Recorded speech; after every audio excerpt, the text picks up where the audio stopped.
I'm Alec Baldwin, and you're listening to Marketing Trends, and the leads aren't weak.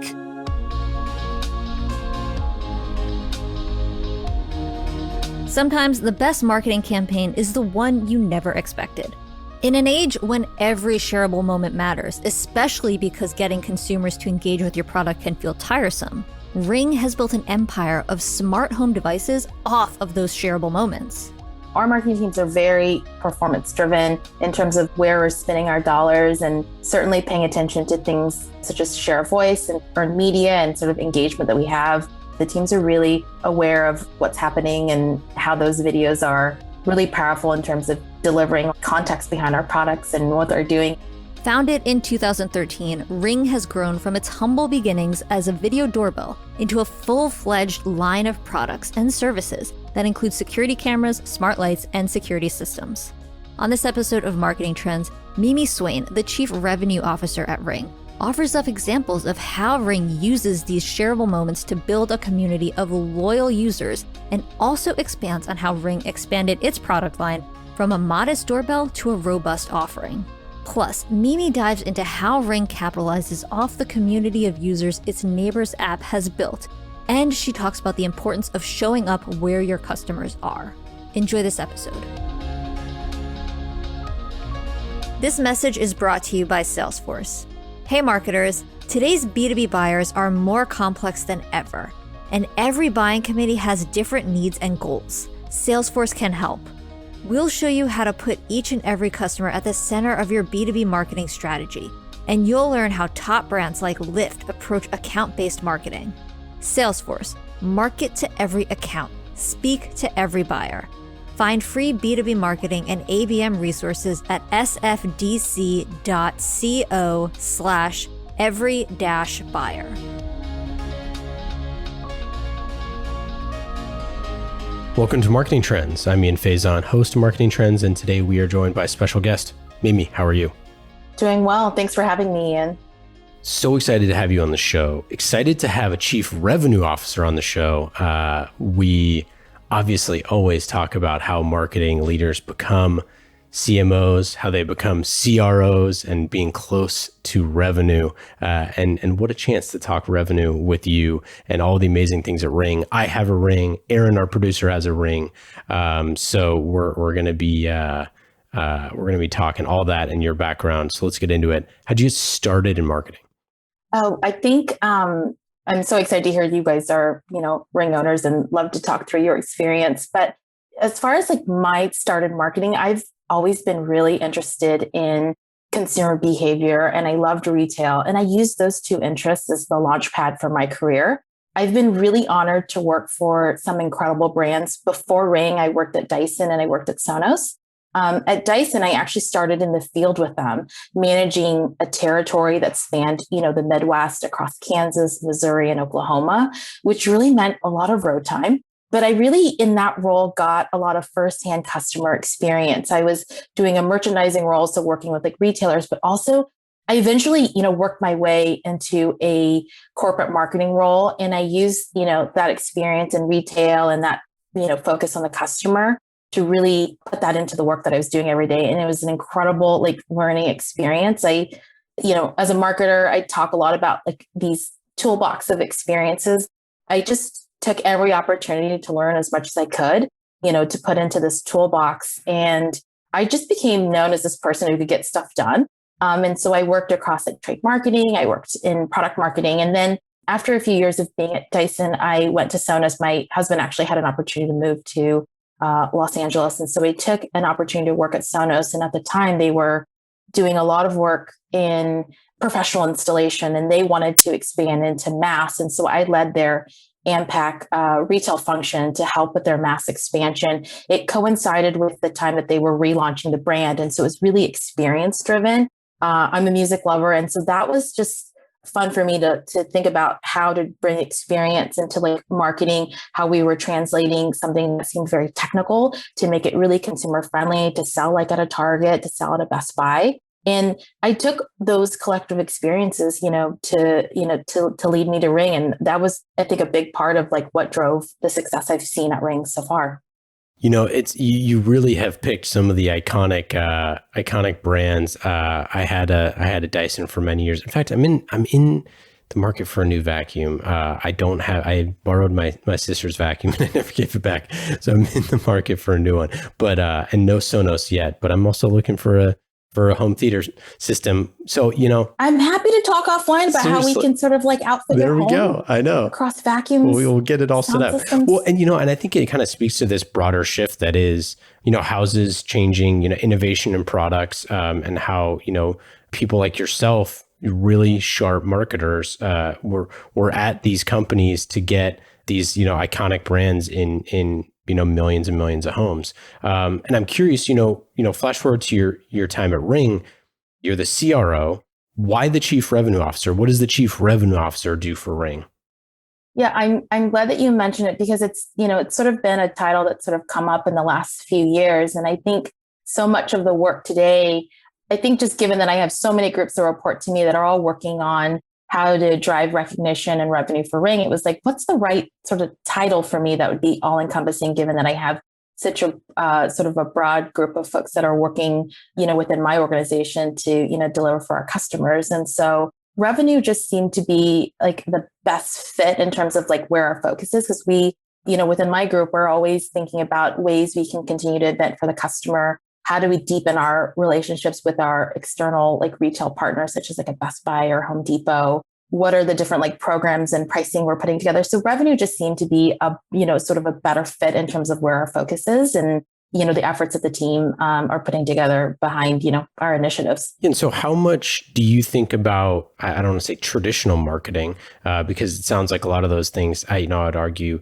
are marketing, some would say that they're more sales specific or whatever, but I think this is kind of the modern CMO, right? It's like no matter who you are, you have a number that you are responsible for, and it's mostly just how do you break up that number and those responsibilities.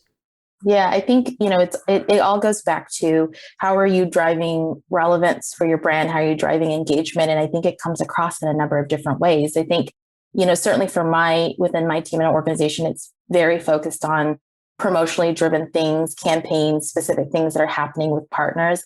I work really closely with our head of brand who is focused a lot on our above the line campaigns and what we're doing from a social perspective. But we certainly are working really closely together because it's through the channels that we show up in that we are amplifying that message, the message that's, rooted in like our mission of creating safer neighborhoods at Ring. And so how do we tell those customer stories, or neighbors is what we call our customers. How do we tell those neighbor stories? How do we demonstrate, the use cases in which our neighbors are using our products? And so those work really closely together. And so I think there isn't, like much of a separation. And so we work really collaboratively together.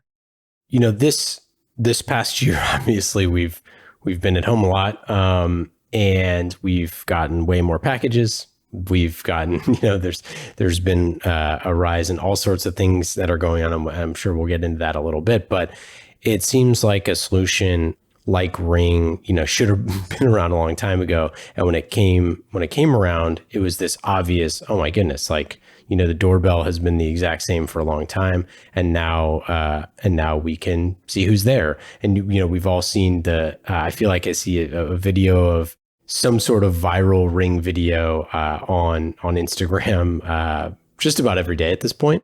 What is the scope of where Ring is at right now as a company and in people's homes, and what are you working on to grow the Ring brand?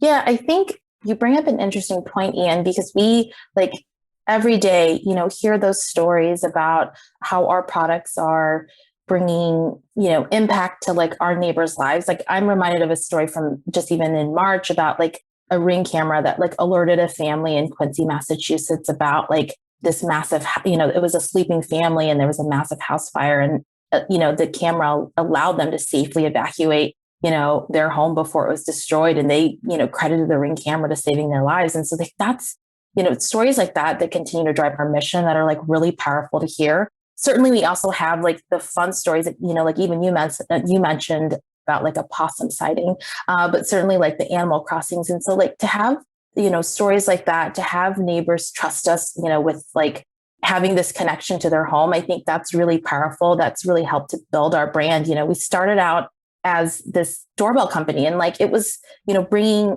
innovation, to the front door and bringing that connection to your home. And over the years has really expanded to broaden like the portfolio to add like cameras and alarms. And like, I think for us, like a big tenet is really giving our neighbors, our customers, like a choice in, selection of like products. And that also touches like different price points and use cases, because we want to just provide them the solutions they need, for their home and that connection that they seek.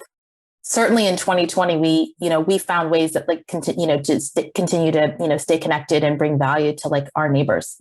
Yeah, that's my possum, a local neighborhood possum that I left my trash out on my front door for a few hours unattended and got a visitor captured captured on camera.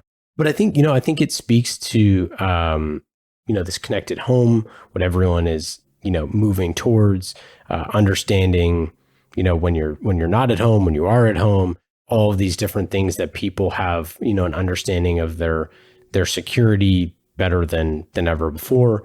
It seems like there's a future where this is in every house, right? I'm sure obviously you all want that, but it seems like there's a future where all of the different services that you have with security cameras and smart lighting, and obviously the video doorbells and things like that, in addition to your business products as well, that this is, if we look forward 20 years in the future, it seems like everyone would have this stuff, right? I mean, I certainly think like even for the past 6 years that I've been with Ring, like I've seen this evolution of the adoption of our products. And I think that from a brand, like we've always strived to be very like friendly and approachable and really clear, in our messaging about like the value that we bring. I mean, you see it even in like our naming of our products. It's a Ring video doorbell. Like, it's like, okay, it's clear on like what this is. And so like, I think that's really like resonated with many consumers and neighbors, like seeing Ring products on homes across the US and a number of different neighborhoods really speaks to, I think, how engaged neighbors are in our products, how they believe in like the mission and sort of the value that we're bringing with our products. And so I think that's really motivating to see that it's resonating, across the country and globally. So what are some of the strategies and tactics that you've used over the past 6 years to help grow that Ring brand awareness and drive revenue? We believe in that customer choice, right? And not just like across like the portfolio or price points, but also like where neighbors can buy our products. And so we have a very broad distribution network in terms of where you could buy our products, whether it's like at a Target or a Home Depot or a Lowe's or like an Amazon or QVC. I think we used retail as a way to ensure that like we were available and relevant in those channels where, like neighbors are looking for solutions. We've made a lot of investments, in our media to, show up in like TV campaigns. Certainly like the content from a user generated perspective has helped to fuel the growth. There's a ton specific to like word of mouth that just really helped to like grow the brand. And you touched on it too. I think it's just those stories we hear every day of things that people are capturing on their cameras that are, pervasive across like social platforms that have really helped to continue to, to grow like our brand awareness and sort of like the work that we're doing like every day, on behalf of our customers. When that stuff first started happening, when you started seeing the first kind of like viral videos that have that Ring logo on there, where it's like, a bear sighting or two drunk people coming back after a night at the bars, like stumbling and falling and stuff like that, or, whatever it is, like I said, you see these every day now. But when that first happened, like what were your thoughts when you started seeing those come about? It was really just like incredible. Like, I think as like, we grew, like, I think like the amount of like content that like came in of like things that were happening at their front door, like they were just like incredible. We actually, a few years ago, I think took some of like the best clips to say, sort of cut into like a TV campaign. And one we did were around like package deliveries and showing just like the different like clips that we'd gotten, over the years from different neighbors of things happening at their front door that ended up being these really like catchy, like, viral videos that we had around like package delivery. One of the things that came out of our products that was the surprise is just like how families were using them as like this like communication method, almost like this sort of intercom, like to like reach their parents. Cause like I could press this button on my front door and reach my mom or dad, like on their phone because they're at work or wherever, to ask if I can go play at, so-and-so's house, or funny. could we have pizza for dinner? And so like, they were these like amazing moments that like, I think was somewhat unexpected, that like came together that create this like Father's Day campaign that we did a few years ago, which was just really fun and really showed like that connection that families have with our products that like, I feel proud to be like part of that. Yeah, it's really great. It's something that every single marketer wants. Like we all sit and pull our hair out to try to figure out how to create user generated content, how our customers can share things, how to go viral and all that stuff. And it all of a sudden all of this stuff started happening to you. Do you track that stuff? Do you have like, are you looking at like, quote unquote earned media or things like that of what type of experiences that you're able to see across all of those different, social channels where people are, I'm probably not tagging Ring right and left, but like we said, your brand is in the image. Our marketing teams are very, performance driven in terms of like where we're spending our dollars, and certainly paying attention to things, such as share of voice and sort of the earned media and sort of engagement that we have. And we certainly have seen like pickup of different events that happened at people's front doors or in their lawns. And certainly like the animal crossings have been a big one. During the quarantine, there actually was like one of a Girl Scout who's going sort of door to door, like selling her cookies, door to door, and like how just like adorable and like the scrappy like sales like tactics that she had that were just sort of amazing, that like got picked up on, like across like morning, syndicates and things like that are just like, the stories that like Ring is really like capturing, and it's fun to do that. But yeah, the teams are really aware of sort of like what's happening and how those videos are really powerful in terms of delivering like context behind our products and what they're doing. And it's like an unexpected like use case, because I think you think, we lead with security for our products, but they end up being this big part of like capturing like what's happening at the front door, like fun moments to other things that you want to keep a closer eye on. And so that's been this sort of like unexpected piece for me. Yeah, I think that's what is so funny about it, right? Is like you buy the system for security, but it's your kid asking for pizza for dinner,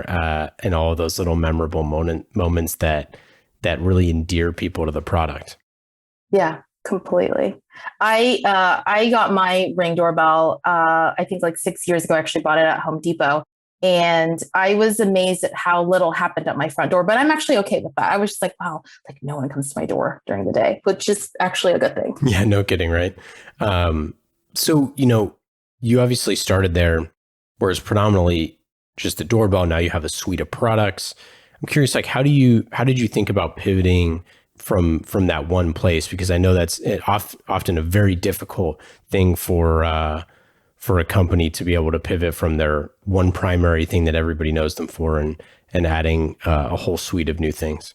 It can be scary because I think, success in a business, I think focus is a big part of that, right? And so like, there's always this like concern, I think, around like, we're super focused on this, like these things that we add on, like, is that going to take us away from our focus? Is that going to sort of change our momentum? And so like, I think it's something that like, for us, like we had to really think about, like really in the early days, we had the Ring video doorbell, we were getting some momentum with it, but like there was this sort of like desire of like, okay, like we always talked about the doorbell providing like this ring of security around your home, around the front door. But like, obviously, like there are areas beyond your front door, like around the home and like around the community. I remember like being in Jamie Siminoff, who's our chief inventor and founder. I remember being in his office and him showing me sort of like a new, product we were coming up with. And it was a security camera, but he was like, look, it's a stick up cam. You just like stick it up. And I was like, I love that because it was so convenient. Like, it was like, yeah, that sounds easy. Like, I don't have to puzzle through like how to install it. Like, you just stick it up.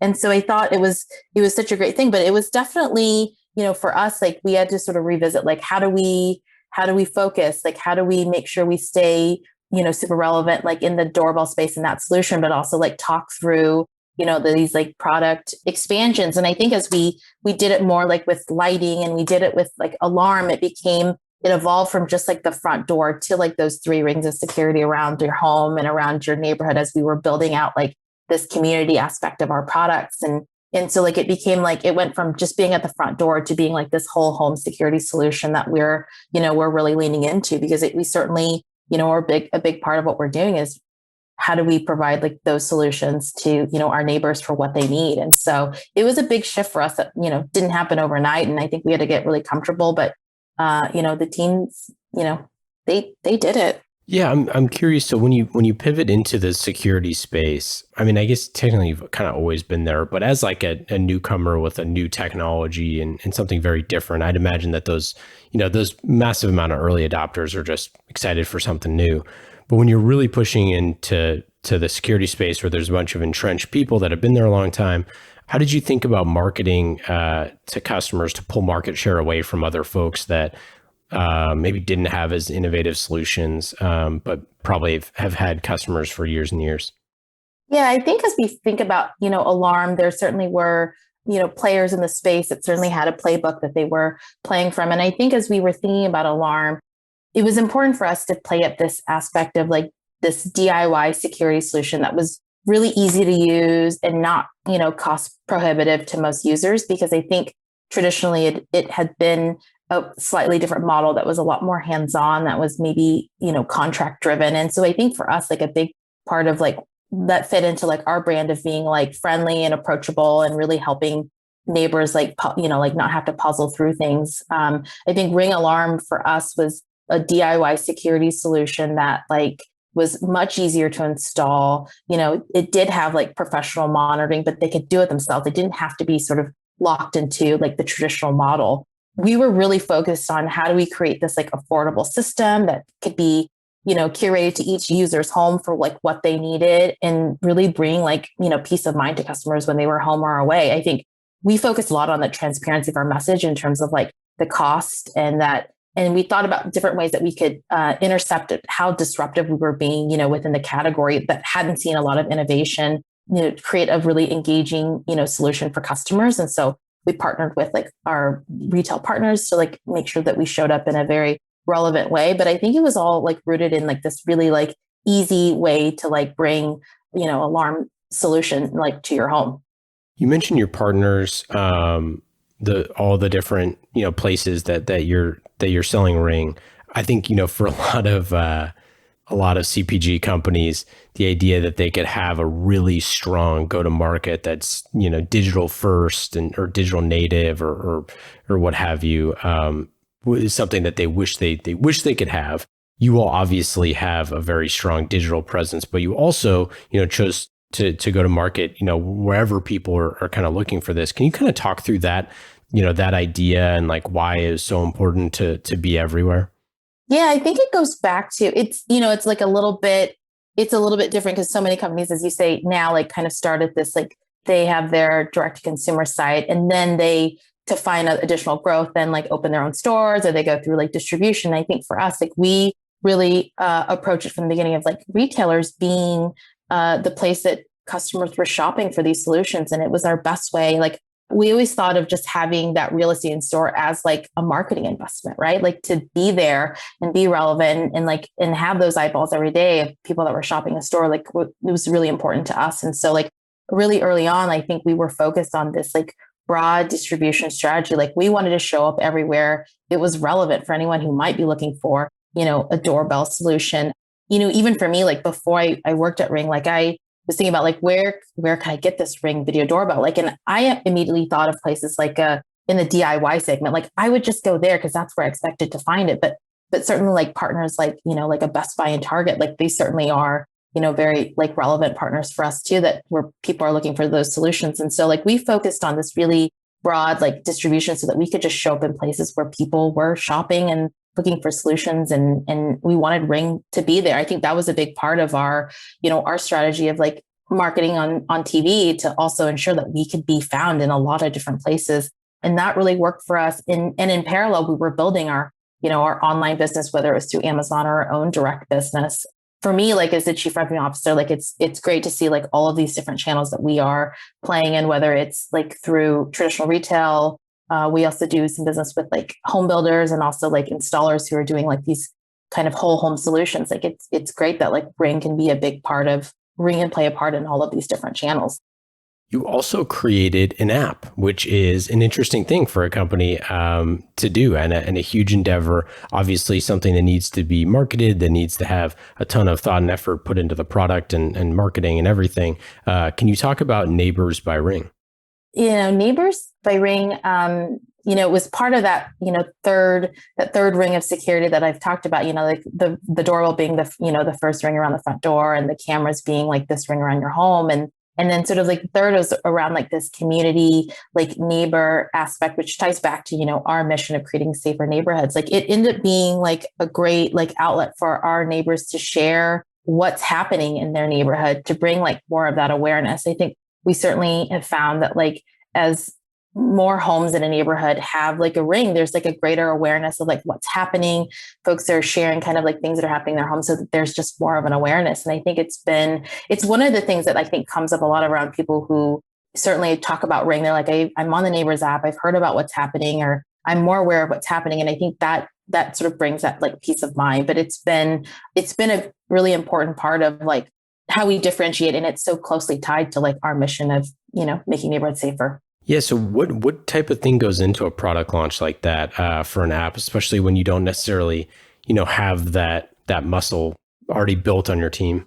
I think it obviously starts with like the right product vision. And we did bring in folks that had sort of an expertise to like bring like focus there. I think there are so many elements around just having an app like that, in terms of like things like moderation, and how do we like sort of show up, and like what's sort of like the value. And so like there's like a dedicated team like working through that and thinking through like how to continue to evolve, the Neighbors app to become like this sort of like community app. And then I'm, proud of the work that they've been able to do over the few years, on it. And it's something that's, trusted by a ton of people that are using it at any given time. It has like over 100,000 ratings on like the App Store, and millions of people are on the app. This is obviously an opportunity. I'm sure that any marketer listening would think that like, that's a great place to upsell for more stuff potentially. I'm curious, are there other things that ways that you think about this? Obviously, it's a very important service to provide all of the neighbors with security updates and making their neighborhoods safe and finding lost pets and all that sort of stuff. But there's also another angle there too, where potentially there's upsell opportunity. I think for us, like we have been specific to neighbors, have been really focused on how do you just have to be really careful around like how you approach it. And I don't think we've necessarily used it in any way that's like commercially driven. It has been very rooted, the tenet for it, it's really rooted in like community safety, and is a forum for, neighbors to share what's happening, for us to share updates. I think the teams have been able to work through things around like earthquake alerts and things that they can do around like making their home safer and more like informational, but we've not really explored much from a, commercial standpoint, specific to the Neighbors app.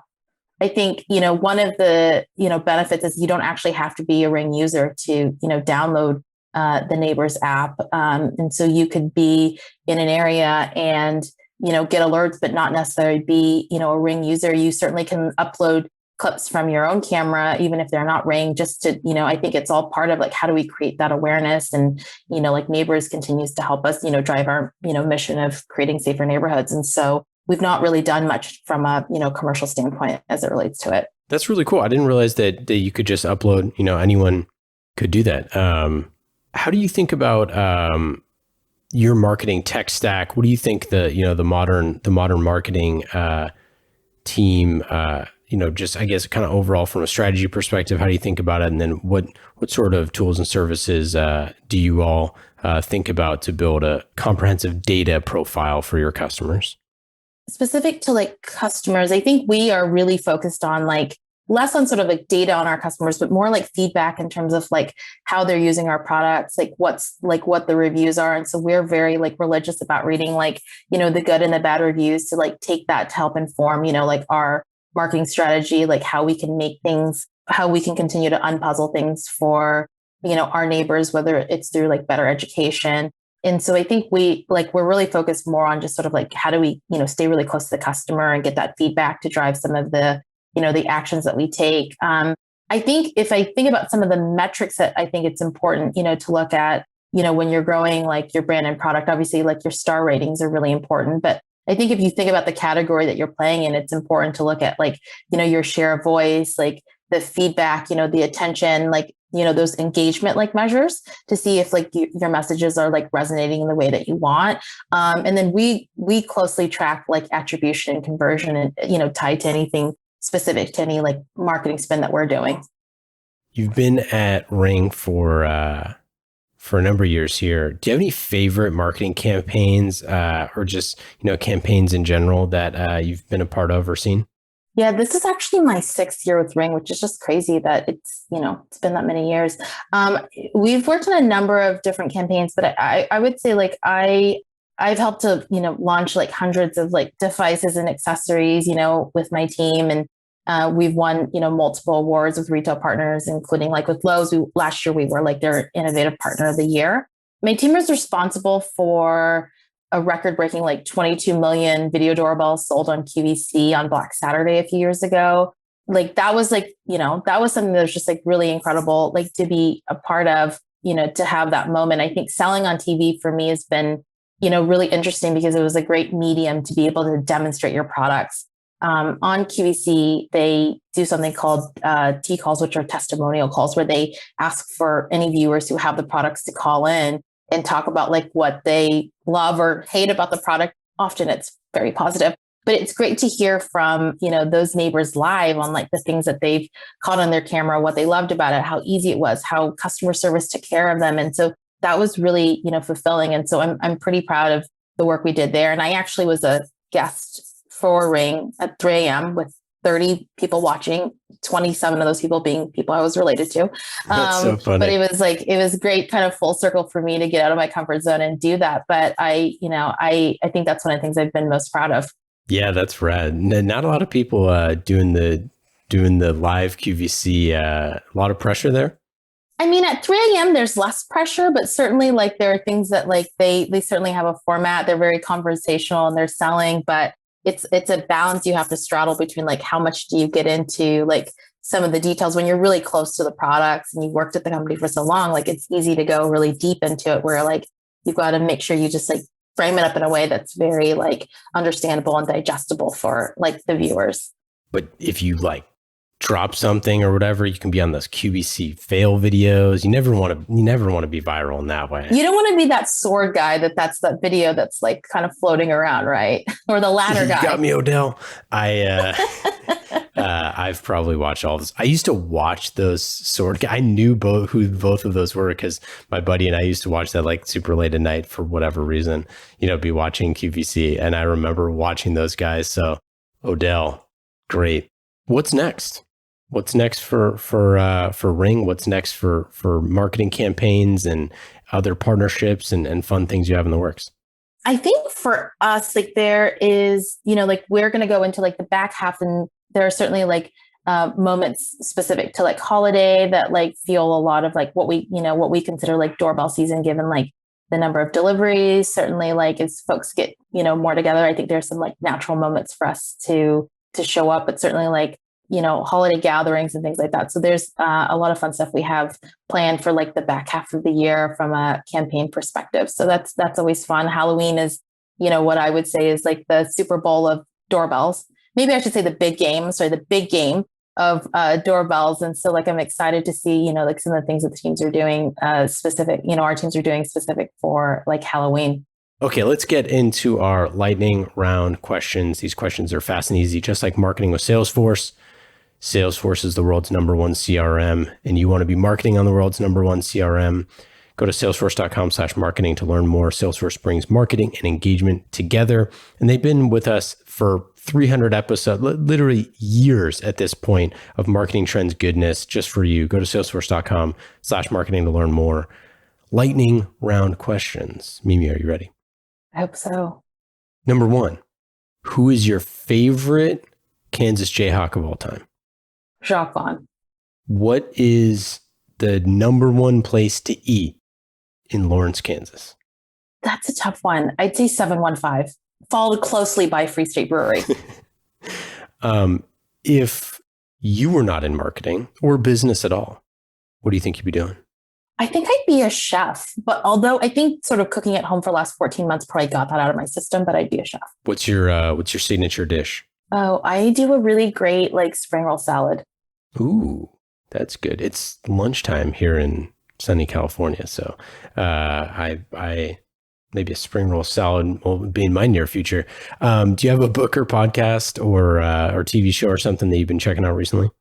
I think for a TV show, I have been really deep in like British crime dramas. Like someone recently like equated to like a spa for your brain. So I've been watching like Midsummer Murders. I don't know if anyone's familiar with it. There's like 20. I know Midsummer's Murders. My mom is been on the British. I've seen all of Hercule Poirot. I've seen all of Miss Marple. I got it all. I'm with you.